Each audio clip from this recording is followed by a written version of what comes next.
କୋଉଠି ଅଛି ଏଠି ଆରେ ନା ରେ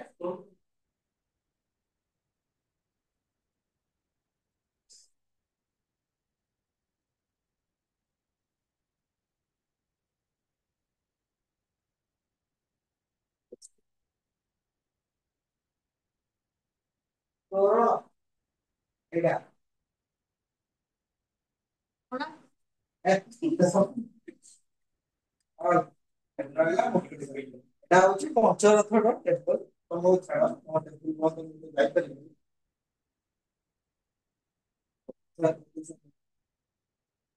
ଏଟା ରହିଲା ଗେଟ୍ ଏଇ ଟାଇପର ଗେଟୱେ ସେମାନେ ତିଆରି କରୁଥିଲେ ଏଟା ରହିଲା ମୁକ୍ତେଶ୍ଵର ମନ୍ଦିରର ଭିନ୍ନ ଭିନ୍ନ ରୂପ ଅଛି କଣ ଅଛି ମୋର ପର୍ଟିକୁଲାର କାମ ଥିଲା ଏଇ ଜିନିଷ ଏଇ ଯୋଉ ଭିତରେ ଏଇ ଯୋଉ ଜିନିଷ ଦେଖା ହଉଛି ତାର ଉପରେ ଥିଲା ମୋର ଏଟାକୁ କୁହାଯାଏ ବେକିଂ କୁଆଡେ ଗଲାରେ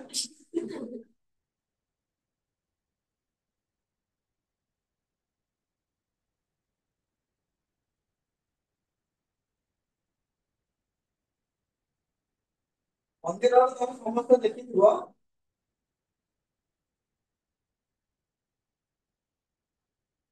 ଏଇ ଯୋଉ ଭାଗଟା ରହିଲା ମନ୍ଦିରର ତାକୁ କୁହାଯାଏ ବେକି ଆଉ ମନ୍ଦିରଟା ସବୁବେଳେ ଗୋଟେ ମାନବର ଗଠନ ହିସାବରେ ତିଆରି କରାଯାଇଛି ହେଲା ହୁଁ? ତମ ଯେମିତି ପାଦରୁ ମୁଣ୍ଡ ଯାଏ ଯାହା ସବୁ ଅଛି ମନ୍ଦିରରେ ଡିଟୋ ସେମିତି ହିଁ ତିଆରି କରାଯାଇଛି ବୁଝିପାରିଲ ଆଁ? ପାଦ ମାନେ ତ ତଳଟା ନା ଯୋଉଟା ମନ୍ଦିରରେ କଣ ହଉଛି ଛିଡା ହେଇକି ଯୋଉଠି ହେଲା ପାବାଗ ପାବାଗ ତଳ ଜଙ୍ଘ ତାର ଉପର ଜଙ୍ଘ ରହିଲା ତାପରେ ରହିବ ତମର ସେଇଠୁ ଆସିଲା ଏତିକି ଯାଏ ରହିବ ଗଣ୍ଡି ତାପରେ ରହିବ ବେକ ମାନେ ବେକି ଯାହାକୁ କୁହାଯାଏ ତାପରେ ଅମଳକ ହେଲା ଏତେ ସବୁ ଜିନିଷ ଅଛି ଆଉ ଆଁ? ଚାଲିବ କୋଉଟା ଫଙ୍କସନ ଗୁଡିକ ଅଛି ଫଙ୍କସନ ଜାଣିଛ ଫଙ୍କସନ କଣ ହେଲା ଟୁଏଲ୍ଥ ସେଞ୍ଚୁରୀ ନା ମନ୍ଦିର ଏଇ ଯୋଉ ସିଂହପୁରା ମନ୍ଦିରରେ ଦେଖିଥିବ ଅଧା ଅଧରେ ଗୋଟେ ଜାଗାରେ ଗୋଟେ ପିଲଟେ ଦେଇକି ଗୋଟେ ସିଂହଟାକୁ ଉଠେଇ ଦେଇଛନ୍ତି ତାକୁ ଫଙ୍କସନ ବୋଲି କୁହାଯାଏ ସେଇଠି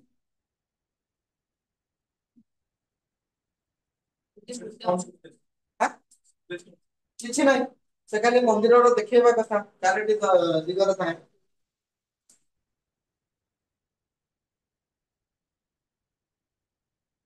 ହଉ ତାହେଲେ ରେଲିଂ ଥିଲା ପିଲର ଥିଲା ଆଉ ଗେଟୱେ ଥିଲା ଗେଟୱେ ବୁଝିଲ ସେମିତି ତୋରଣ ଯାହାକୁ ସାଧାରଣତଃ କଣ ବୋଲି କୁହାଯାଏ ର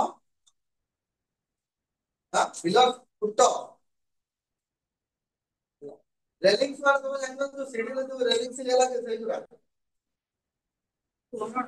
ତୋରଣ ତୋରଣ ଏକ୍ସାମ୍ପଲରେ କଣ କଣ ରହିଲା ହାତୀ ଗୁମ୍ଫା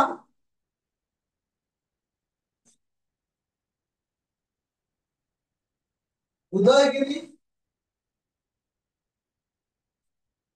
ଖଣ୍ଡଗିରି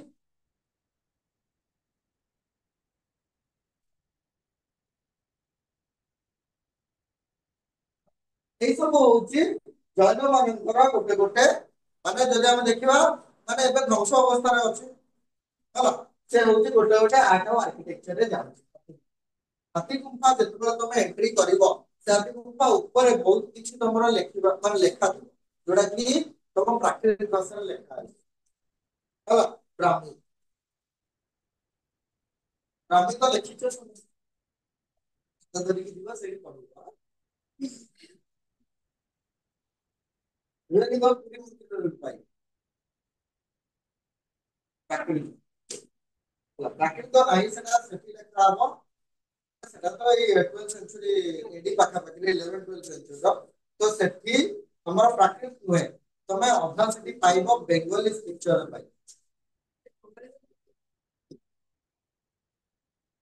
ଲେଖାର ଭିନ୍ନ ମାନେ ମାନେ ତାକୁ କହିବାକୁ ଗଲେ ପାର୍ଟ ହେଇକି ଆସେ ହେଲା ଯୋଉ ସ୍କ୍ରିପ୍ଟ ଗୁଡିକ ଆମେ ପ୍ରେଜେଣ୍ଟ ଟାଇମରେ ଲେଖୁଛେ ସେ ସ୍କ୍ରିପ୍ଟ ଗୁଡିକ ଗୋଟେ ପରେ ଗୋଟେ ଚେଞ୍ଜ ହେଇ ଆସୁଛି ଯୋଉଟା କି ବେଙ୍ଗଲୀ ଲାଙ୍ଗୁଏଜ ସହ ସିମିଲାରିଟି ସେଠି ଅଛି ହେଲା ମାନେ ସେ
ଏଇଟା ଯୋଉଟା ଅଛି 11th ସେଞ୍ଚୁରୀର ଏଇଟା ଟୋଟାଲ ବେଙ୍ଗଲୀ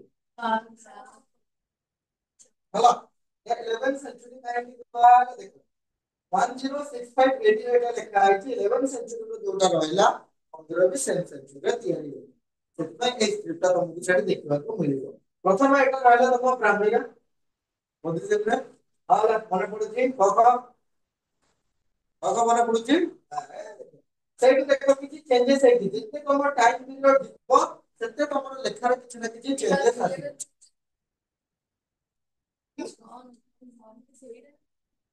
ଏଇଟା ଦେଖିଲ ହଁ ବୁଝିପାରୁଛ ତ ବେଙ୍ଗଲୀ ବୋଲିକି ଚ କୋଉଟା କହିଲ କୋଉଠି ହଁ, ଏଇଟା ରହିଲା ବୁଝିପାରିଲ? ହଁ, ଦେଖିଲ ପୁରା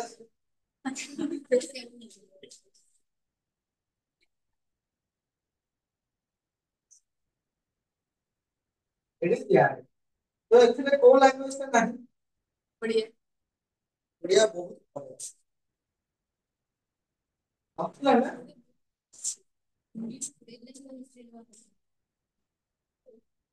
ବ୍ରାହ୍ମୀଠୁ ଆରମ୍ଭ କରିକି ହେଲା ବ୍ରାହ୍ମୀଠୁ ଆରମ୍ଭ କରି ପ୍ରାକୃତ ବଗେରା ସବୁ ଲେଖିବାକୁ ଆରମ୍ଭ କରିକି ଏଠି ସବୁ ରହିଲା କୋଉଠି ପାଲି ପର୍ଯ୍ୟନ୍ତ ତା ହଉଛି ପାଲି ଭାଷା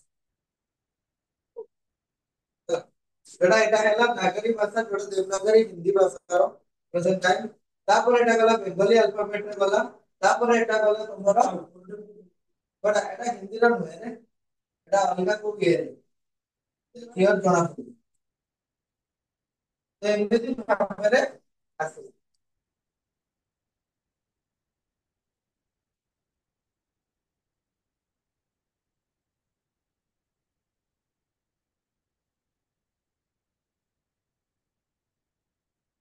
ସେ ରହିଲା ମଥୁରା ମଥୁରା ଯୋଉଟା କି ଜୈନ ଧର୍ମର ଗୋଟେ ହବ୍ ଟେ ବନି ଯାଇଥିଲା ଚିତ୍ରକଳା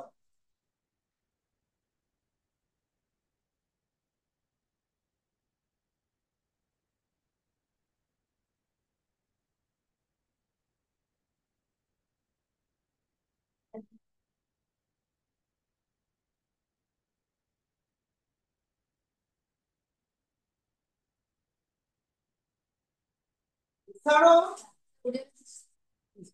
କୁଷାଣ ସମୟ ମାନେ କୁଷାଣ ଯେତେବେଳେ ମାନେ ରାଜା ଶାସନ କରୁଥିଲେ କୁଷାଣ ଶାସନ ସମୟରେ ହିଁ ମଥୁରା ହେଲା ଯୋଉଟା କି ଜୈନ ଧର୍ମର ଗୋଟେ ପବିତ୍ର ବା ଗୋଟେ ହବ୍ ବା ଆମେ ଯଦି କହିବା ଗୋଟେ ସେଣ୍ଟର ବା ମୁଖ୍ୟ ଜାଗାଟା ହେଇଥିଲା କାହାର ନା ଜୈନ ଆର୍ଟ ଜୈନ ଆର୍ଟ ର ଗୋଟେ ମୁଖ୍ୟ ସ୍ଥାନ ରୂପେ ପାଳିଥିଲା କୋଉଟା ମଥୁରା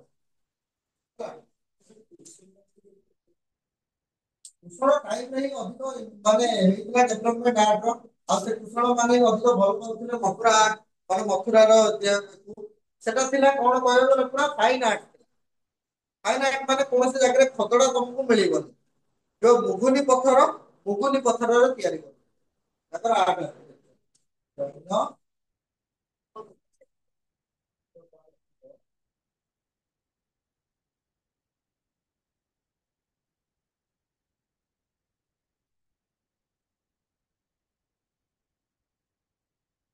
ଲାଭ କରିଥିଲା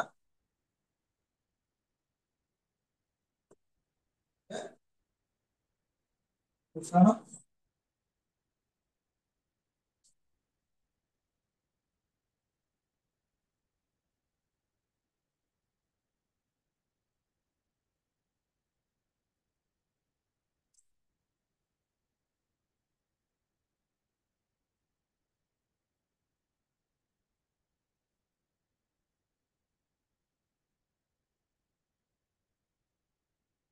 ଦେଖିଲ। ଏବେ ଆମେ ଦେଖିବା ଜୈନ ଧର୍ମ କାହିଁକି ବା ତାର ପତନ କାହିଁକି ହେଲା, ଡିକ୍ଲାଇନ୍ କାହିଁକି ହେଲା?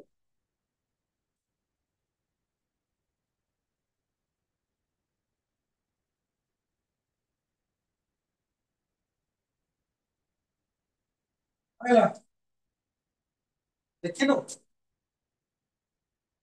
ପତନ କାହିଁକି ହେଲା? ଗୋଟେ ଜିନିଷର ପତନ କେତେବେଳେ ହୁଏ? ପତନ କହିଲେ କଣ ବୁଝିବା?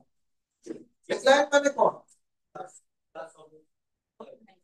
ଶେଷ ହେଇଯିବ, ସଭା ହେଇଯିବ ହେଲା। ହଁ, କିଛି ବର୍ଷ ପରେ ଯେମିତି ତମ ମୁଣ୍ଡରେ ସବୁ ଚୁଟି ସଫା ହେଇଯିବ, ସେଟା ବି ଡିକ୍ଲାଇନ୍ ହେଲା। ହଉ, ତାହେଲେ ଆମେ ଦେଖିବା ପ୍ରଥମେ ତ ରହିଲା ଏଇ ସବୁ କଠୋର ନୀତି ନିୟମ ଯୋଉଗୁରା ଥିଲା। କଠୋର ନୀତି ନିୟମ କହିଲେ ହିଂସା ଶବ୍ଦ ଏଟା ନୁହେଁ। ମୋ ଡାକି ରହିବ ମାନେ ତମେ ହିଂସା ଆଚରଣ କରିବ ନାହିଁ, କୌଣସି ଜୀବଜନ୍ତୁଙ୍କୁ ମାରିବ ନାହିଁ, ଖାଇବା ତ ଦୂର କଥା। ତ ଏସବୁ ଜିନିଷ ରହିଲା। ତାହେଲେ ଯୋଉ ଅବଜରଭାନ୍ସ ଯୋଉଟା ଥିଲା ମାନେ ଅତ୍ୟଧିକ ଭାବରେ ଯୋଉ ପ୍ରଥା ଗୁଡିକ ମାନିବାକୁ ପଡୁଥିଲା, ସେ ପ୍ରଥା ଗୁଡିକ ଲୋକମାନେ ମାନି ପାରିଲେ ନାହିଁ। ତ କେତେ ଚାଲିବ ଗଣି ଗଣି ହେଲା, ଲାଷ୍ଟରେ ଟିକେ ଭଳିଆ ତୁମକୁ ଚାଲିବାକୁ ପଡିବ। ହେଲା ନାଇଁ? ଫାଷ୍ଟ କଣ ଥିଲା?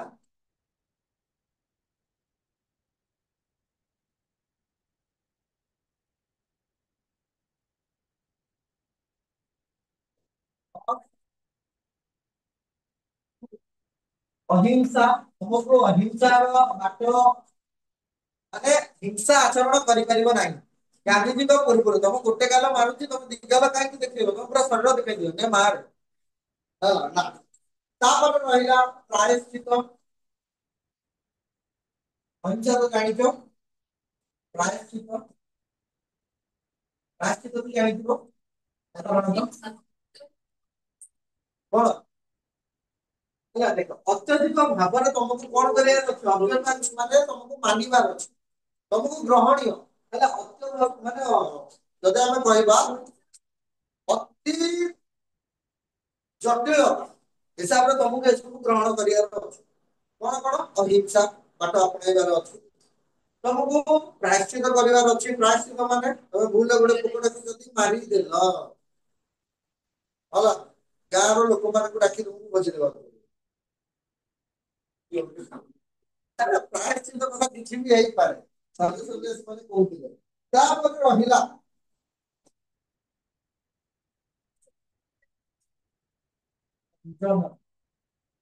କଣ୍ଟ୍ରୋଲ ହେଲା। କେତେ କଣ୍ଟ୍ରୋଲ କରିବ? ତମେ ଦେଖୁଛ ଯେ ଜଣେ ଆସିକି ତମ ଉପରେ ବାର ବାର ବାର ବାର କୁହନ୍ତୁ, ତମେ ଆଉ ତାକୁ ଛାଡିବ? ଟେକି ଧରିକି ତାକୁ ଉପରେ ପକେଇବ, ସେଠୁ ସେ ଫୁଟିବ ପଙ୍କଜ ହେଇକି। ପଙ୍କଜ ମାନେ କଣ ଜାଣିଛ ତ? ହଁ,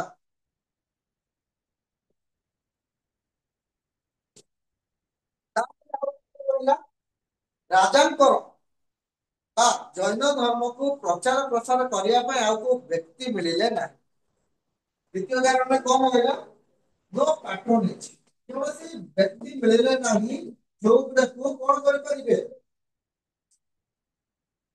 ତ ରାଜା ମାନଙ୍କର ସାଧାରଣତଃ ଜଣେ ଲୋକ ଧର୍ମ ଗ୍ରହଣ କରୁଥିଲା କେତେବେଳେ? ଯେତେବେଳେ ରାଜା ସେ ଧର୍ମକୁ ଗ୍ରହଣ କରୁଥିଲେ ଏବଂ ଲୋକମାନଙ୍କୁ ବୁଝାଉଥିଲେ ଏଇ ଧର୍ମ ଗ୍ରହଣ କର ହେଲା। ପରବର୍ତ୍ତୀ ଟାଇମରେ କୌଣସି ବ୍ୟକ୍ତି ଯିଏ ରାଜକୁମାର ସେ ଚାହିଁବ ମୁଁ ଏମିତି କପଡା ଗୁଡିକ ମୁହଁରେ ବୁଲିବି ହେଲା, ପୋକ ମାରିବିନି, ମୁଁ ଦେଖି ଦେଖି ଚାଲିବି, ଗୋଟେ ଆମର ମାଗିବା ଗ୍ଲାସ ଧରିବି, ତଳେ ଯଦି ପୋକଟେ ଯାଉଛି ତାକୁ ଇଏ କରିବି। ଯାଉ ସେତେବେଳେ ଆମର କଣ ନଥିଲା? ଅଲଗା କିଛି ଯୋଉ କଣ କୁହନ୍ତି ମାଇକ୍ରୋସ୍କୋପ ବଗେରା ନଥିଲା। ନହେଲେ ସେ କଣ ବ୍ୟାକ୍ଟେରିଆକୁ ଖୋଜିକି ତାକୁ ବାହାର କରିଦିଅନ୍ତେ। ପାଟିରେ ଯଦି ବ୍ୟାକ୍ଟେରିଆ ଯାଉଛି ତାକୁ ଗୋଟେ ଗୋଟେ କରି କଣ କରିଥାନ୍ତେ? ଧରିକି ବାହାର କରିଥାନ୍ତେ। ହେଲା କିଙ୍ଗସ୍ ହେଲା। ପରବର୍ତ୍ତୀ ରାଜାମାନଙ୍କ ପରେ ତାଙ୍କର କି ଉତ୍ତରାଧିକାରୀ ମାନେ ଏଇ ଧର୍ମକୁ ଗ୍ରହଣ କରି ତାକୁ ଆଗକୁ ନେଇପାରିଲେ ନାହିଁ। ଯେ କଠିନ ନୀତି ନିୟମକୁ କିଏ ମାନେ ତମେ ମାନେ ମାନିବ? ମୁହଁରେ କପଡା ଗୁଡେ ରଖିବ, ଆଖିରେ ଯଦି କୁକୁଡେ ବି ପଡିବ ନାହିଁ। ରାତିରେ ତମେ ଲଣ୍ଠନ ବି ଜଳେଇ ପାରିବ ନାହିଁ। ଲଣ୍ଠନ ଜଳେଇଲେ ପୋକମାନେ ଆସିକି ନିଆଁରେ କଣ କରିବେ? ସୁଇସାଇଡ କରିବେ। ଭଲ ନା ନାଇଁ? ତାହେଲେ ଏତେ ସବୁ ନୀତି ନିୟମ ତମକୁ ମାନିବାର ଅଛି। ଆଉ କଣ ରହିଲା? ଜୈନର ଯୋଉ ମକ୍ସ ମାନେ ରହିଲେ, ଯୋଉ ସନ୍ନ୍ୟାସୀ ମାନେ ରହିଲେ, ସେମାନେ କିଛି ଇଫେକ୍ଟ ପକେଇ ପାରିଲେ ନା, ଲୋକମାନଙ୍କୁ ବୁଝେଇ ପାରିଲେ ନା। କଣ ବୁଝେଇଲେ? ତମେ ଜୈନ ଧର୍ମ ଗ୍ରହଣ କର, ତମକୁ କେହି ଗୋଟେ ଧର୍ମରେ ଗ୍ରହଣ କରିବା ପାଇଁ ଚାହୁଁଛ, ତମେ ଛୋଟ ଛୋଟ ଥିଲ ସେତେବେଳେ ବୋଧେ ତମେ ସାବିତ୍ରୀ ବାବାର ନାଁ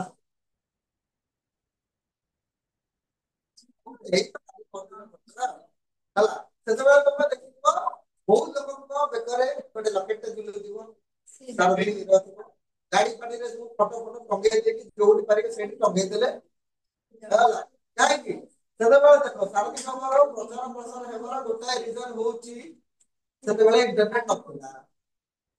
ଏ କଥା ରହିଲା 2014 ପାଖାପାଖି ହେଲା, ମାନେ 15 16 ଇଣ୍ଟରନେଟ ବିଷୟରେ ଲୋକମାନେ ଜାଣିନଥିଲେ। ଆପଣ ଯଦି ମୁଁ ତ ଚଳଉଥିଲି 50 MB ରେ ମାସେ, ଗୋଟେ ମାସ 5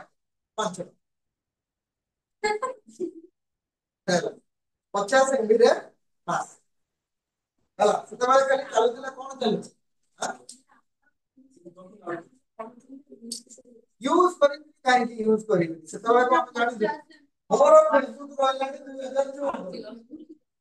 2014 ମୋର ଫେସବୁକ ରହିଲାଣି। ସମସ୍ତେ ଖୋଲୁଥିଲେ, ମୁଁ କହିଲି ଗୋଟେ ଧର 2014 ଫେସବୁକ। ଏବେ କିପ୍ୟାଡ ଫୋନ, କିପ୍ୟାଡ ଫୋନରେ ତମେ ଲଗଇନ କରୁଥିବ, ଫଟୋ ଆସିବନି, ଫଟୋ ଆସିବ ସପୋର୍ଟ ନ କର, କାହିଁକିନା 2G ଚାଲିବ। ଏକ ରୁ 2 MB ର ହେଲା, ତମେ ଗୀତ ଡାଉନଲୋଡ କର ପାଅ, ରହିଲା ଭିଡିଓ ରହିଲା 3 GB ହେଲା, 3 GB ର ଭିଡିଓ ଆମେ ଝିଲଝିଲ ଝିଲଝିଲ ଦେଖାଯିବ କିପ୍ୟାଡ ଫୋନ ପାଇଁ ଏତିକି। ସେ 1 MB ବା 2 MB ର ଫୋନରେ ଗୀତ ଡାଉନଲୋଡ କରିବା ପାଇଁ ଗୋଟେ ଲାଗିବ ହେଲା।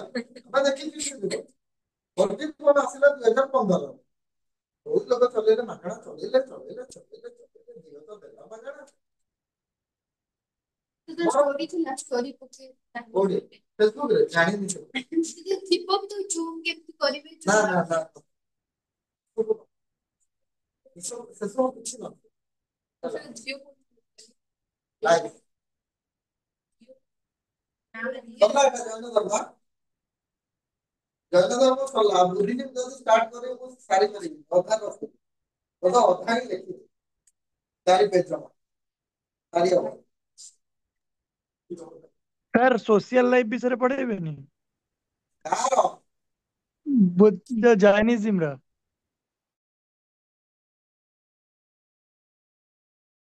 ଜୈନିଜିମ୍ ଆଉ ସୋସିଆଲ ଲାଇଫ ଆଉ କଣ ପଢିବୁ?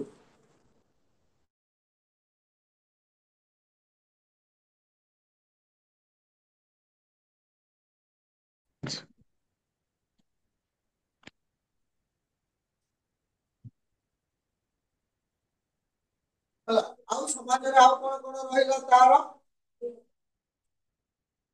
ଜୈନ ଧର୍ମ ଗ୍ରହଣ କରିବା ରହିଲେ ନର୍ମାଲି ତମକୁ କ୍ୱେଶ୍ଚନ କଣ ଆସିବ ଜୈନ ଧର୍ମ,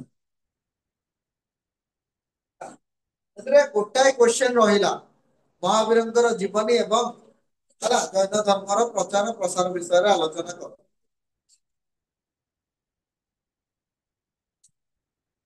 ସେ ଦିଆହବ, ତମେ ଛାଡିକି ମୁଁ କାହିଁକି ପଢେଇବାକୁ ଦିଅ ମତେ ହେଲା। ବା ତମେ ଯଦି ସେ କ୍ୱେଶ୍ଚନ ଟା କେମିତି ଆସିବ ସେଇଟା ତ କହିବେନି, ସେଇଟା ଡିପଲି ଡିସକସ କରିବା ପାଇଁ ଦେବେ ନା ଡିସକସ ଖାଲି ଦେବେ ନା କଣ ଦେବେ? ସେଟା ଖାଲି ଏତିକି ଜାଣିବ ଜୈନ ଧର୍ମ ବିଷୟରେ ଖାଲି ଗୋଟାଏ କ୍ୱେଶ୍ଚନ ରହିଲା, ସେଥିରେ ତମେ ମହାବୀରଙ୍କର ଜୀବନୀ ଲେଖିବ, ହଲି ଲାଇଫ ଯୋଉଟା ରହିଲା, ଏବଂ ସେ କଣ କଣ କରିଥିଲେ ଏତିକି, ଆଉ କିଛି ନାହିଁ। ଆଉ ଇଣ୍ଟ୍ରୋରେ ସବୁ କିଛି ଗାଇଦବ। ଇଣ୍ଟ୍ରୋରେ ମୁଁ କାଲି ବି କହିଛି, ଇଣ୍ଟ୍ରୋରେ ତମେ ଯେତେ ପାରିବ ସେ ଯୋଉ ବଡ ଯୋଉ ନୋଟଟା ରହିଛି ତାକୁ ତମେ ଗୋଟେ ସମରି କରିକି ଇଣ୍ଟ୍ରୋରେ ହେଲା। टीचर माने एई तीनटा जिंस बेसी देखନ୍ତି गोटे रहला कोन इंट्रो आ गोटे रहला कंक्लूजन होला आ सब बेले लिखिबो जते बेले तमे सब पॉइंट दोउचो तमे किछि एई सुनो एई मोबाइल रख तमे किछि पॉइंट दोउचो से पॉइंट कोन लिखिबो बोल्ड करके लिखिबो एवं अलगा एका पेन में सेम कलर पेन रे लिखिबो नै जदि ब्लू रे लिखुचो सेटा तमे ब्लैक रे लिखिबो ब्लैक रे लिखुचो तमे ब्लू रे लिखिबो सेट स्टाइल माने कि ग्रीन रेड येलो नहीं किछि बन एग्जांपल हाइलाइट पूरा ब्लैक ना किछि ना हां हाइलाइट तो तमे एथु कोन कोन आसला इंपोर्टेंट तमु कोन कोन लागु कंक्लूजन माने कोन रहला तमे विषय कोन सिखिलो ए विषय रे इंपोर्टेंस कोन सेटा को कंक्लूजन रे लिखिबो इंपोर्टेंस कोन आ कंक्लूजन रे बेसी किछि लेखा होबनी आ मझिले तमे लिखिलो दी चार लाइन तम निज कहानी देखि देखि तमे आसी पारिबो हां तब लिखिबोनी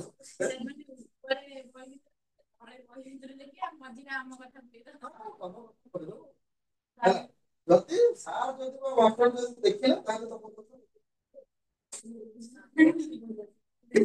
फिर भी ଆଉ ଥରେ ଟିକେ डिस्कशन करदबा खाता बंद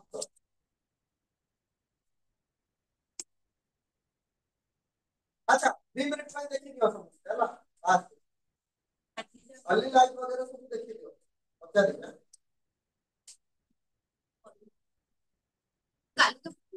हां कालिका पाठ में पछरे कालिका आजिरो तर तपर भूल और जण जण को पछरे एक पट में आरंभ करा हम लास्ट में से सब इजी पूरा पाइबो हम सेदिन तो लास्ट आरंभ करा आइतला ना नहीं 16 महाजन पद हां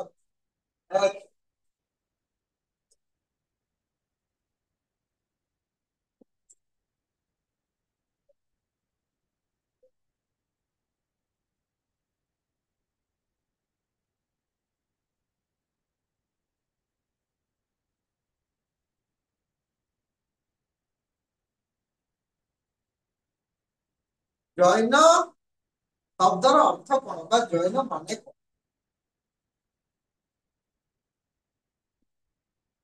रे बालगा तो तो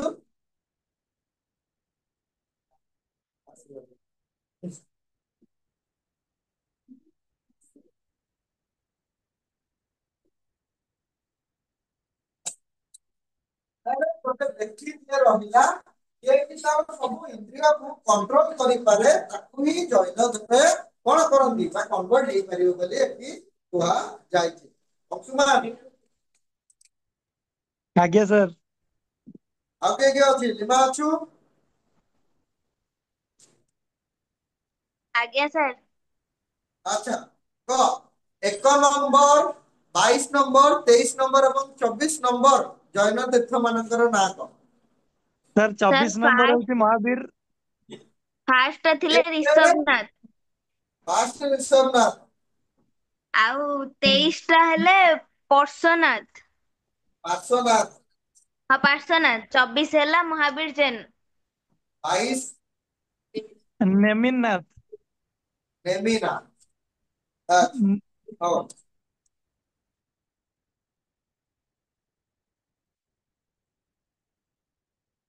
पार्श्वनाथଙ୍କ द्वारा चतुर्जाम धर्म जो हेइतिला हला बा तार रहिला फोर ट्रुथ जोटा थिला किए कोइ पारिबो सोई पड़ गोटे काम कर ए एरिया से एसी कोन लागु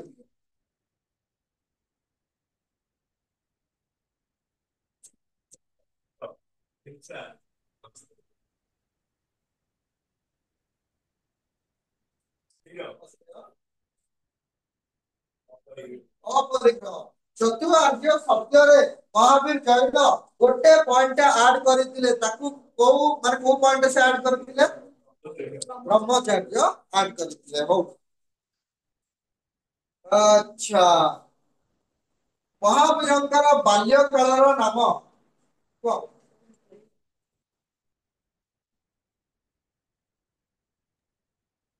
ऊर्ध्व ହେଲା। ହଉ ତ ଚାଇଲ୍ଡହୁଡ ନେମ୍ କଣ ଥିଲା? ସାର୍ ବର୍ଦ୍ଧମାନ। ତତେ ପଚାରୁଛି ଚୁପଚାପ ମ୍ୟୁଟ କର ହେଲା। ତାଙ୍କର ବର୍ନ ବା ଜନ୍ମ କେବେ ହେଇଥିଲା? 540 ଖ୍ରୀଷ୍ଟ। ପ୍ଲେସ୍ କଣ ଥିଲା କହିଛୁ? କହିଛୁ କିଛି? ଆଚ୍ଛା ହଉ। ତାଙ୍କ ଫାଦର ବା ବାପାଙ୍କ ନାମ କଣ ଥିଲା? ସିଦ୍ଧାନ୍ତ କଣ ଥିଲା? सिद्धांत या सिद्धार्थ? सिद्धांत सिद्धांत हो सिद्धांत। मदर दिलाई ते पिले कोन कोई जो गोटे हाथ दे आगो हां रिसला दे अच्छा तांकर संतान नाम कोन थिला? ए पैसा प्रियदर्शिनी प्रियदर्शिनी रो अन्य नाम कोन थिला?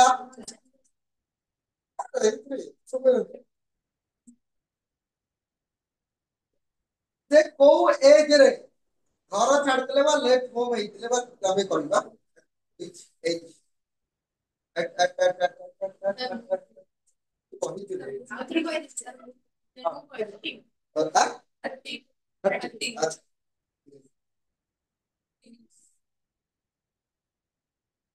What was the reason behind it? आ पछरे को कारण थिला ताको घर छाड़िया एबे कांड को हबो हो To acquire knowledge. ସତ୍ୟର ଅନୁସନ୍ଧାନ ପାଇଁ ସର୍ଚ୍ଚ କଣ ହେଇଥିଲା? ସର୍ଚ୍ଚ ଫର ଆଚ୍ଛା Sir. ବର୍ଷ କାଳ ହେଲା ସେ କୋଶ୍ଚିନ୍ କହିବା ଆଗରୁ ଆନ୍ସର କରିଦଉଛି ଆଉ ମୁଁ କଣ କରିବି? ହଉ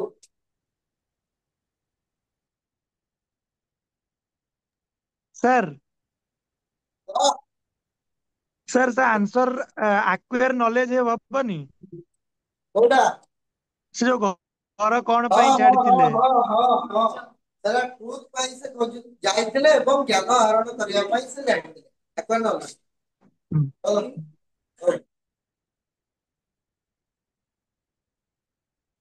Who was his first disciple or first ଶିଷ୍ୟ କିଏ ଥିଲା ମହାବୀର ଜୈନଙ୍କର?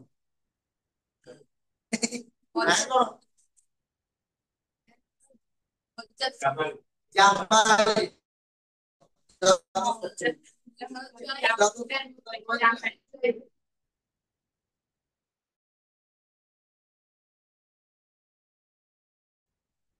ଶ୍ରୀରତ୍ନ କଣ ଥିଲା?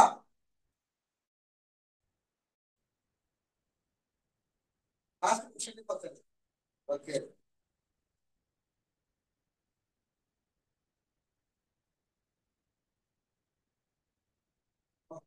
ହେଲା ରହିଲା ତମର ବୁଦ୍ଧିଜୀବୀ ହେଲା। ଯଦି ରହିଲି ତାହେଲେ ଏଟା ପଢେଇକି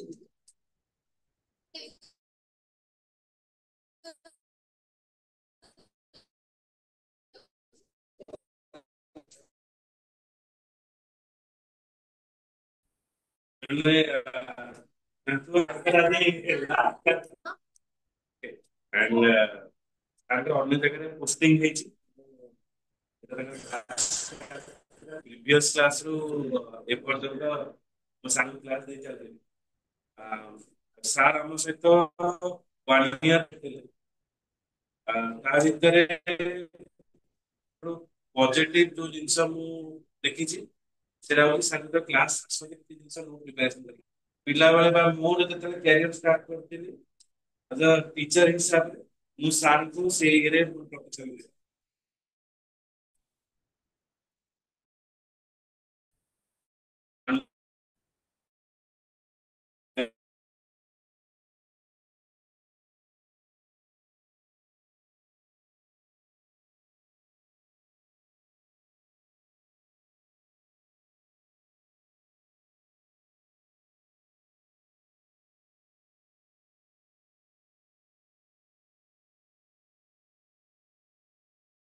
రిక్వెస్ట్ వీళ్ళంతా కొన్ని మన ఎగ్జామ్ బాగుంది చుట్టూ